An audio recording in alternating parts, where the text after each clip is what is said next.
Welcome to G.E.L Comics. My name is Ray Emling, your host. And I am Matt Guilford, the other guy that's here sometimes. No, you're not anything. You don't even exist. You're actually an AI program that is controlling the Reapers and gonna kill all organic life. Well, that's how the cookie crumbles sometimes. Yeah. And that is a perfect segue into our topic today. We are going to do a full show on Mass Effect. If you listen to our first podcast, which was all about video games, we had a pretty extensive talk about Mass Effect, which was my fault because I love it and I got really off topic. But I figured since both of us actually know about Mass Effect, it would be a good chance to do a show on it for all those Mass Effect fans out there. It is a pretty big game and it's got a pretty big following. Well, maybe not so much after the Mass Effect 3 endings, but we'll get to that. So, let's go ahead and just start off with just what's your favorite game out of the trilogy? I know there's a couple mobile games too. If you've actually played them, which I doubt anyone really has, you can include that. But out of the main trilogy, what's your favorite game? Honestly, if I'm going with favorite game, I would have to go with the first one. I liked its narrative a lot more than the other two. But again, I realized the controls were complete garbage. Yeah, well, not complete garbage, but we kind of talked about that in the first time. Like, good story, but the gameplay is just awful in Mass Effect 1. Yeah, and that kind of brings it down for me. Like, replaying it, it was kind of rough, and then jumping into 2, I noticed again how rough it was. But yeah, the story I think holds up better. It's a better written title than the other two. Yeah. I don't know. For me, it's tough because I like the original story of Mass Effect 1, but some of the side missions are just garbage. Like, a lot of them are exactly the same. Like, actually pretty much all of them, like, you take the Mako, you drive for a little bit, you find a fort, you run in there, you kill some bad guys, and you press A and collect something. That is literally at least 90% of the side missions, which kind of makes it boring because there's not a lot of diversity. So I would probably take Mass Effect 1 out of my running just because of main story's good, but the side missions just aren't there for me. It comes down between Mass Effect 2 and 3 for me, and they both have their ups and downs. Mass Effect 3, obviously, the ending I was not happy with, and some of the other gameplay, some of the other missions were kind of But overall, I like the story more. I like how it's a little more dramatic. Mass Effect 2 is a great story as well, but I didn't like how, besides Garrus and Tali, like, you have this original crew, and you barely get to see them in the entire game. I was a lot less upset about that, but no, you don't get the Asari back. Well, you do. You get Samara. Well, you get Samara, but you don't get Liara, is what I'm saying. Oh, yeah, you said the Asari. I wasn't sure if you were being racist and just referring to all Asari in general, or... They're all the same. Yeah, well, pretty much. Yeah, no, like... Well, and you didn't get Rex. You ended up killing Rex on Vermeer your first time. Yeah, So it wasn't... I have no regrets about that. See, for me, I got Rex to survive, and so to see him... He's in the game. He's in Mass Effect 2. And, like, it's just a big cop-out. It's like, oh, sorry, he can't come with you because he's busy with stuff and things. Like... Ruling the Krogan clan? Yeah, but he's literally just sitting on his throne the whole time. He's not doing anything. Like, I feel like he definitely could have been included in the game. And so could have Ashley or Kaidan, whoever you chose after Vermeer. Sure. Like, there's no good reason why, like, you should come with me and help me save the galaxy. I don't know. I don't really trust you now. You realize when we saved the galaxy the first time, we were, like, against the Alliance. We literally stole a ship. Like, you should learn to trust me by now. I don't play by the rules. You should have got that from the first time we saved the galaxy. But Cerberus Cerberus. Yeah. Cerberus. Yeah, so I think honestly, I'd say Mass Effect 3 is my favorite, even though the ending is terrible. Honestly, if I could change the ending and eliminate James Vega, Mass Effect 3 would be like it'd be hands down my favorite. Like there'd be no debate.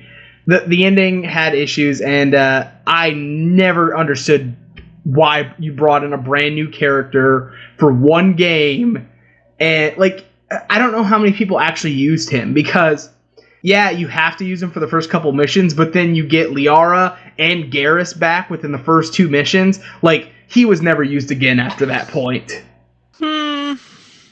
Yeah, it was kind of a strange move to bring him in and try to develop him in one game. He's just kind of a boring soldier type. Yeah, it didn't work. I found myself using him just for his, like, carnage ability, which was pretty stupid strong. Yeah. I don't know. Especially like, okay, you normally let Kaden live, but I let Ashley live most times, so I already have the soldier class. I don't need Vega. Like, yeah, right. I can understand the benefits of him because he is a soldier class, but if you have Ashley, you don't really need him at all. He's not that great. He's not that great of a fighter, and he's not that great in combat. And also, he's really boring in every cutscene. He's so beefy, though. He is beefy. No? Yeah, I generally when I use Vega, I just put him in front of me and I look at his butt the entire time, and I'm just like, oh yeah, no, keep walking. No, you dropped something. You might want to bend over. Yeah, there we go. Like, yeah, that's really all he was in the game for. Honestly, that is why, especially with they realized how many more girls were playing Mass Effect. They decided that it would be smart to get a really handsome, rugged male character in there for a love interest. That's what Joker's for. Yeah, I'm kind of upset Joker was never a love interest. Like, I would play as a woman just to have Joker as a love interest. Like, but you see how that turns out. So yeah. Possible. Yeah. You're asking for the impossible. Yeah, I guess they didn't want to have to like explain all this stuff about how he's able to do it with his brittle bones, but although it worked for Tali, they're like she can't touch humans because she'll die. Oh, but she took some medicine. It's all good. Like it was probably ibuprofen or something. Yeah, like I love how all this time like she's so worried about getting sick and having a suit leak, and it's like, but apparently you can just take a medicine and be fine. Like, did they have to synthesize this medicine? Did it exist already? I guess it existed already. Like, and there's not like big talk on it. Like, after you guys do it, if you go back and visit her in Mass Effect 2, she's kind of like, I have a small fever, but I took some medication. I should be better. It's like, we just had this medication lying around. Like, why was this ever a worry? Like, why were we having... There was this big discussion with her about, like, it could be dangerous for you. Unless we have that medicine, which we are on a fully stocked warship. I'm sure we have medicine. It's probably something, super common, like cough syrup or something. It was Vicks, nighttime cold medicine. Yeah, and you can just take, like, a shot for that. Same thing. I want to go in the Citadel and see a commercial like, are you having a cough? Get new Dextro Vicks. Like, I want to see that now. Like, they have personalized commercials for everything. I feel like if you have Garrus or Tali with you, there should be like Dextro medication commercials or something. They should. They really should. Yeah. Yeah. So you're going with Mass Effect 1. I'm going the opposite end of the spectrum with Mass Effect 3. Let's talk about Mass Effect 2 then. I mean, we got our favorites. Mass Effect 2. Mass Effect 2 is the most popular game. Is it really? It is, yes. Most people prefer the story, obviously, to 3. Yeah. And the controls seem to trump the story in 1, yeah, usually. Definitely. I can see that. I would think more people would be upset. Like, okay, honestly... Mass Effect about the main characters? Yeah, like some of them are not very deep.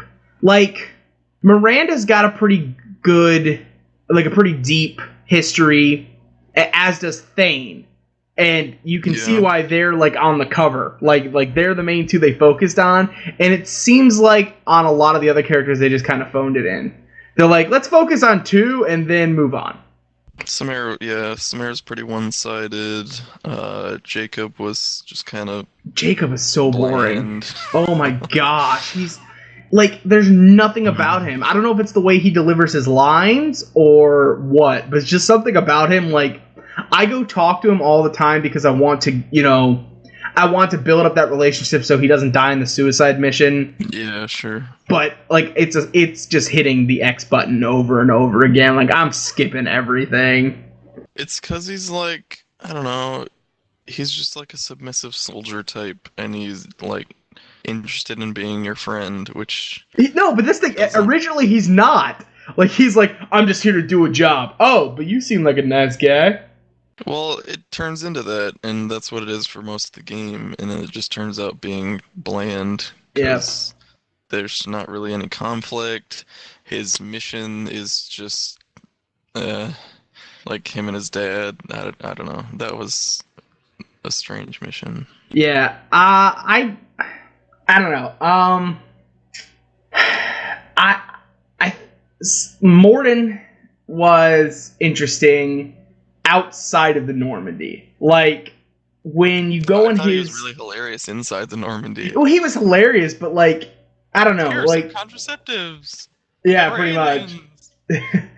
I believe if you choose to go with Jack is another one that had a pretty interesting story.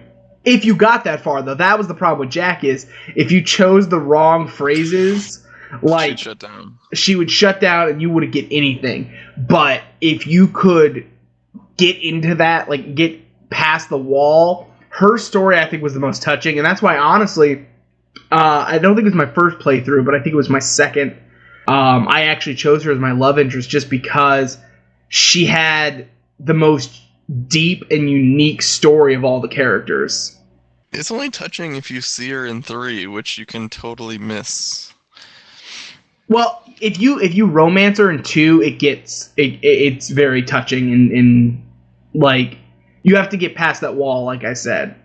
Yeah. But yeah, Garrus and Tally, thanks for bringing them back, but their story wasn't that deep because, you'd already seen them. And what I didn't like was Garrus, like, in Mass Effect 2, normally I played Renegade, and so it seemed like he was always just like following orders and being the good guy soldier, and I kind of brought him down. And then by Mass Effect 2, he wants to kill Sidonis and everything. But if you play Paragon and like you praise him in Mass Effect 1 for being the good guy soldier, in Mass Effect 2 he still wants to kill Sidonis. Like, it's like, what happened to the guy that was following all the rules? Like, what happened to that guy? And you can actually save Sidonis, but it's just like, you would think he would have a stronger moral compass. That's the overarching problem with the whole series, is that there's this illusion that you're choosing, but it seems like most of the choices are just, they're going to be scripted events and they're going to happen anyways, no matter what you do. Like the small stuff, sure, you can choose, like relationship stuff and Well, and who stuff like dies that. too. Yeah, kind of. And then, but the big story stuff is going to happen anyways. Like one example I can remember is like whether Udina is a counselor or not. Like you can Yep. say no, you can say yes, and he's still just going to be a giant dick about everything and Well, turn out to be I was just about who to he talk is in about that 3. too. Like, no matter who you choose as the counselor, by 3 it's Udina anyway. Yeah, exactly. And they don't even explain it. That was the one thing. It was like they didn't even explain what happened. Like, Anderson decided to step down, and Udina, I think it's mentioned briefly, but it's like, hey, remember the first 2 games and you can even choose it twice. Like, you can choose it at the end of Mass Effect 1, and then at the beginning of Mass Effect 2, they'll ask you again, and you can change it, and if you even get to choose Anderson twice, and then by 3 it doesn't matter. Exactly. Yeah. And that's one big problem I have with the whole series. Yeah. Yeah, there's a couple issues like that. Like, yeah, no matter what happens, like, There's just some things that don't change. Like they change the characters. Like yeah, by Mass Effect 3, all of your people could have died in Mass Effect 2, and the story's pretty much exactly the same, except that it doesn't have as touching of elements. Like the characters are replaced, so it's not as touching if they die. Yeah, exactly. But I mean, having like a true choice-based system would be super. You'd have to have so many different branches, but yeah. I'm looking forward to the day when that actually happens, because, well, I hope it's going to actually happen, but I guess I can't say it will for sure.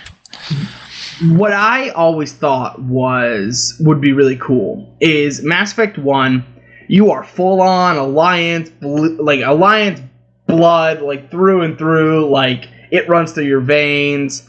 And the way I normally play is, if I play, like, sometimes I'll play full Paragon, sometimes I'll play full Renegade, but generally the way I play is Mass Effect 1, I play mostly Paragon, if not all Paragon, because at that point you're an Alliance soldier, that is who you are, like, that's what it means, like, everything comes down to a sense of morality.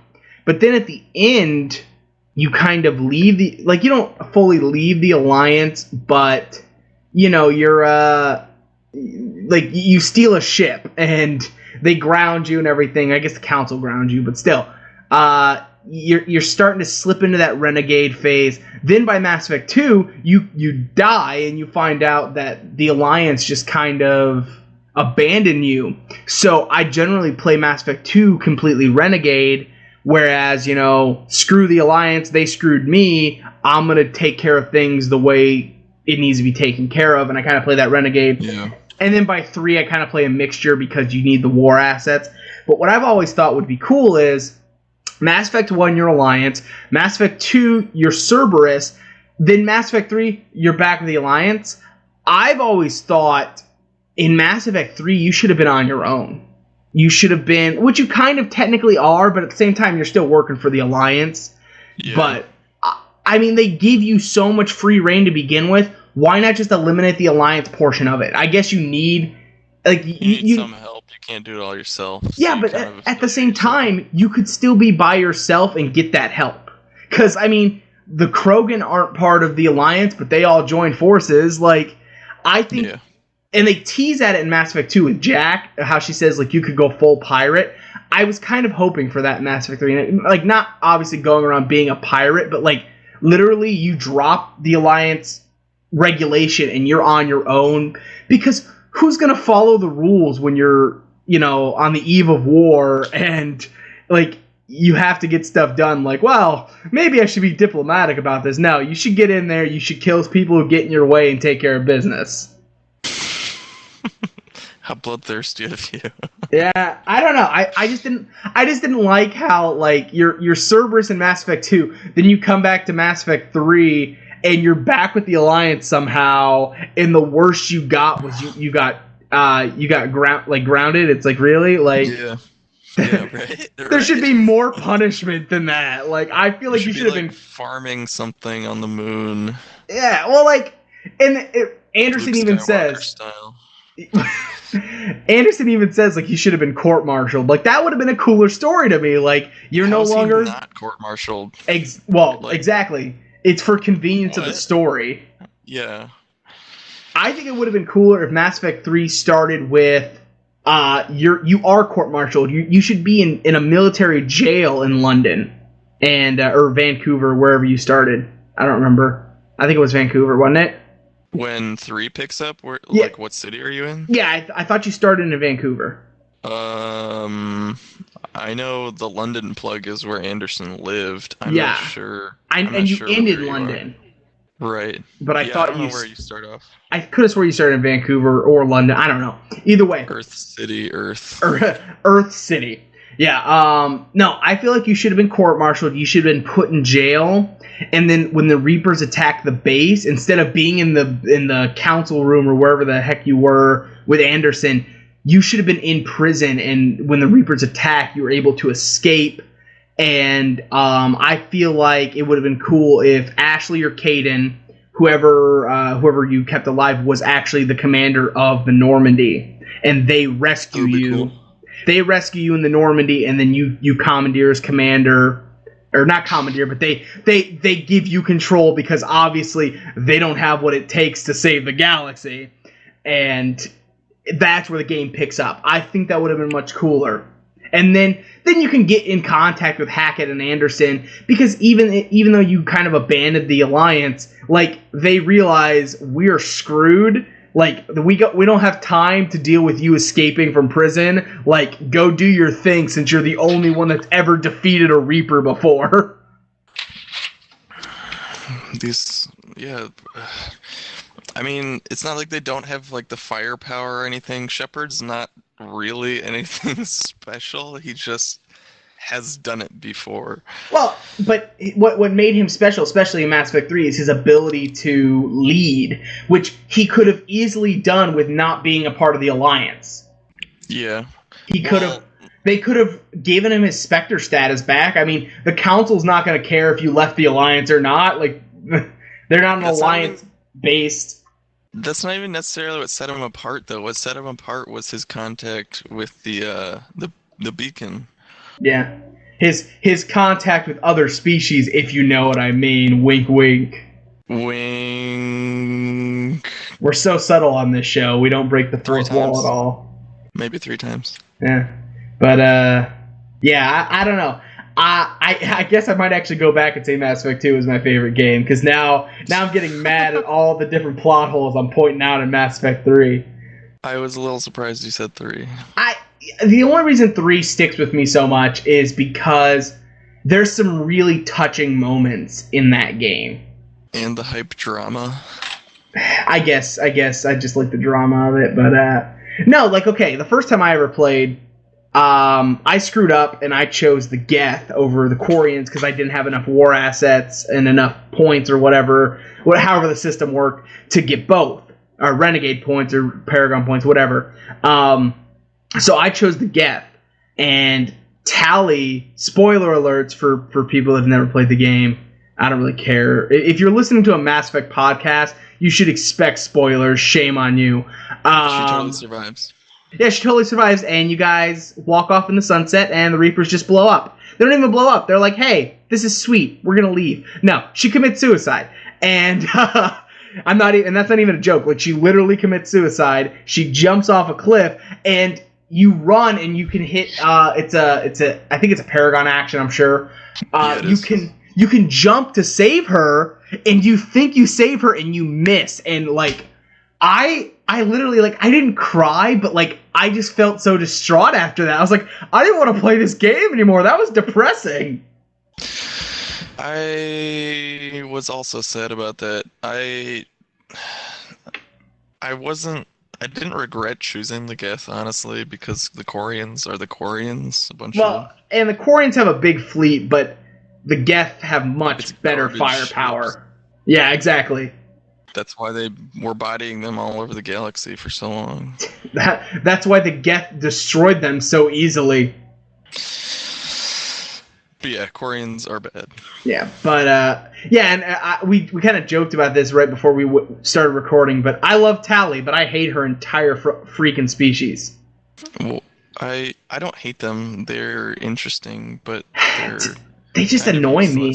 They are kind of useless, but they just annoy me because it seems like every time, and it's not really their fault, it's really the writer's fault, but it's like every time you meet a Quarian besides Tali, and even when you first meet Tali too, like every time you meet a Quarian, they're in dire strength and need your help. Like, they just are. They're just tech nerds, man. They're classic space tech nerds. They're just built up to be weak, and it bugs me because they're always like, okay, like, for example, Tali, first time you meet her, she's been hurt. You need to save her from bounty hunters. The guy from Mass Effect 2, I don't remember his name. The shop owner on Omega, he needs help because Harriet's like undercutting him, and you need to go help him. Cal Rieger in Mass Effect 2, you have to save his life, and it's just like every single time you meet a Quarian, they're about to die, and you have to save them. It gets annoying to me. Like, I think that's why I don't like it, because it's like I meet a Quarian. Also, the one on the Citadel that gets accused of stealing that you have to rescue. Like, it's like every single time you meet a Quarian, it's a side mission that's like just unnecessary. Like, help, I'm a Quarian. It's like, great, awesome. Just wear a sign. Yeah. Yeah. So I think we're gonna actually have to split this podcast into 2 parts. Alrighty then. Yeah, we got about 5 Did we minutes run left. over? We got about 5 minutes left, and we're only talking about the game still. We haven't even gotten to the character and species part, but for the last couple minutes, what we talked about our favorite games. What is your favorite part of each of the games? Of each of the games? Or just your favorite game. Maybe we can get into more detail in the next one, but just from, okay, your favorite game is Mass Effect 1. What's your favorite part of Mass Effect 1?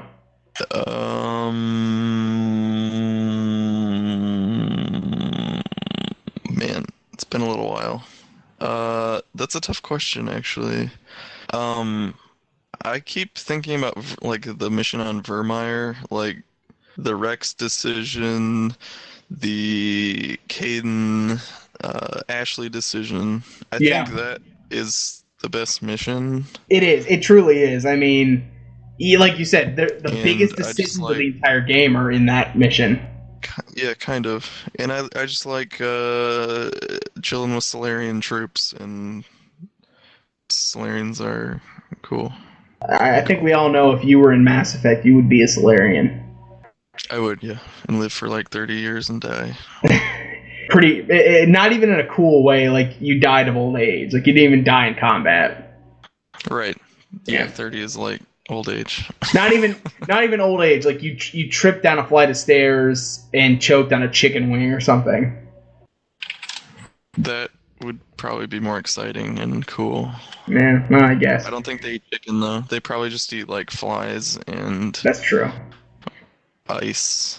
Ice? Yes, Ah, they eat ice. they eat ice. All right. I guess my favorite part. I'll stick with Mass Effect 3, even though I kind of changed it to Mass Effect 2. But Mass Effect 3, and you've never played this, so I'm sorry. You're gonna have to listen to spoilers, Matt. I'm very, very sorry. I love the Citadel DLC. It is, when I first got it, the only reason I got it to begin with was because I wanted more of the game.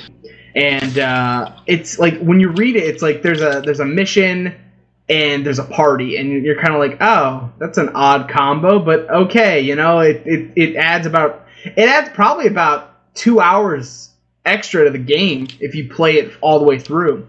And so I got that, and there's just so many good inside jokes to that.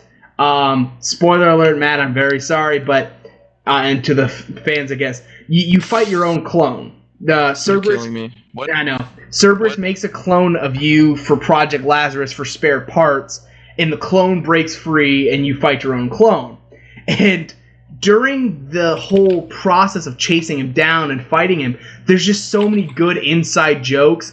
Like, there's a point where you get trapped, and the clone walks away, and he's like, I should go. And as you walk away, like, Shepard's talking to his 2 squad mates, like, do I really sound like that? I say much cooler stuff like, I'll see you later, or that's all for now. And he talks about like all the little quips and stuff that Commander Shepard throws in the game. Yeah, and he at one point he says, I say stuff like, we'll talk later. And you know what? We never do. Leaves them wanting more. Like, it's just all these good inside jokes that just, it's awesome. And then the party, you basically get to see, it, depending on which route you go, you can choose to have a nice quiet party or a loud party. If you go the loud party route, you get to see all your favorite characters get completely hammered, and it's just awesome. You get, like, Tali gets a tattoo that you never get to see, unfortunately. Hey, she gets an Omni tool. An Omni 2 is what she calls it. It's a tattoo from an Omni tool. Yeah, it's fake, but Wow. hey, ask me where Tali got her tattoo. Some skis Volus somewhere. Well, she got it on the lower decks near the bottom, and she's talking about on her body. God. She's Yeah. not talking about the engineering room. No, she was it's- hanging out with that like Scotsman or whatever. Donnelly. Dirtbag. Yeah. Donnelly. Have you watched the show Agents of S.H.I.E.L.D.? No. There's two people on that remind me so much of Donnelly and Daniels. It's so funny. Maybe they're the same person. It kind of. Maybe they're not real people. I'll have They're to show spirits you. Of entertainment. Yeah, they just go from place to place. They're also Phil and Lil from Rugrats. Right. Yeah. Yeah. So, well, I guess we're out of time. So I guess this is gonna wrap up part 1 of our Mass Effect talk. So, yeah, I guess. Wow, in my head, I was expecting the play out music to start playing, and totally forgot that I add the music later. It's not actually just playing. So maybe it's never playing. It's never playing. It's just in my head. It's awkward. Right.